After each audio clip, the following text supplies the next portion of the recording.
Once again, we welcome you back to 5 Talk Street. I'm Scott Murray. Hey, have you ever passed the Frontiers of Flight Museum over by Love Field? It is indeed one of the real jewels of Dallas. And joining me right now is Cheryl Sutterfield-Jones. She is the president and the CEO of the museum. So it doesn't get any higher than this. I mean, we got like the flying. big kahuna right here, huh? Thank you. That's right, exactly right. You picked up on that. There Very you go. good. Welcome. Thank you. And I've got to say to you publicly, I have been over there many, many times to MC a number of events for nonprofits and what have you. First of all, it's a great venue for that. Absolutely. But secondly, I mean, you're in the middle of dinner and you're looking, wow, look at that. There's those astronauts who were in that capsule, and oh, look at that. That's got to be from World War II, and that it's an education every time you walk through the doors. It is a lab of learning. It's just creates the environment for learning for all ages, not just children, but for all ages to walk in. Who is it for? How should we take advantage of that? It is a jewel. So absolutely. Yeah, I think people see it, either as a place to rent, but when you walk in and you can begin to absorb the history. I think the thing about the museum, everything in there was built for a purpose and used for a purpose. And you can begin to absorb that and look at it and go, how cool is that? The museum houses very unique exhibits. We have Apollo 7, as you said. Right. There you've got the command. We have the only simulator for the SR-71. Now, it's not functional, although that would be fun to kind of ride around in it. But you can see the only one that's built. We have the very first Temple monoplane, the first plane ever built in a factory. So you look around and begin to see all these firsts, and it's fun to see children especially who walk in, and I love to watch them and they'll go, how cool is this? And of course we want to inspire and educate and motivate children to take it to the next level and go, what can I do with what I've learned today? Well, when people drive by and they see the airplane that's coming out of the building and that type of thing, you go, wow, what's that? If you've not seen it before. And then you think, well, I wonder how do you get in there, or it's probably closed to the public, or what's it for? And it's right next to Love Field, so you think, well, maybe it's part of the airport and I can't go there. When is it open? How can people go see? It is open 7 days a week. Really? From 10 to 5 during the week and Saturdays, and on Sundays from 1 to 5.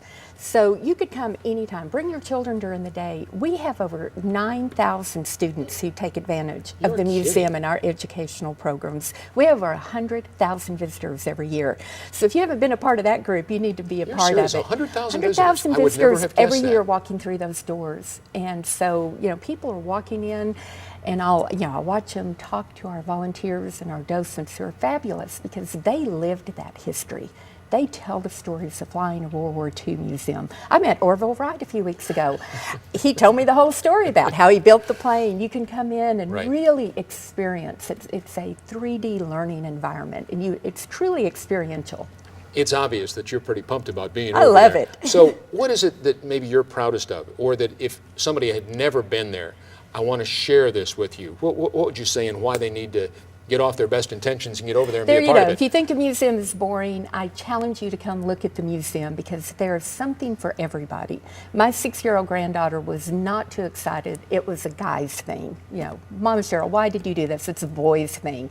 Brought her down to the museum, and she was going to become a fashion designer because she looked at all the history of flight attendants. That's what you get out of the museum. You get inspired. There is something for everybody to walk in. And it's as much fun for an adult as it is for a child. It is really cool. I have a hard time working some days because I want to watch them put the airplanes around and talk to the people who have experienced that, and then to see the children come through and become inspired and want to become engineers. They don't even know they're learning most of the time when we put them in that learning environment. Yeah, because it's so much fun. It's so much fun. Yeah.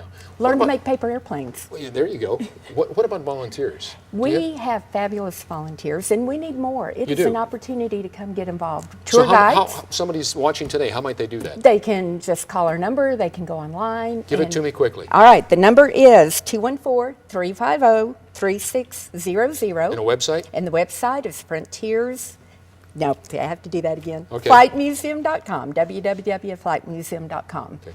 Check in, be a volunteer. Get involved and visit. We will. Thank you, Cheryl. Thank you. And thanks to you as well for this edition of 5 Talk Street. I'm Scott Murray. Have a great day, everybody.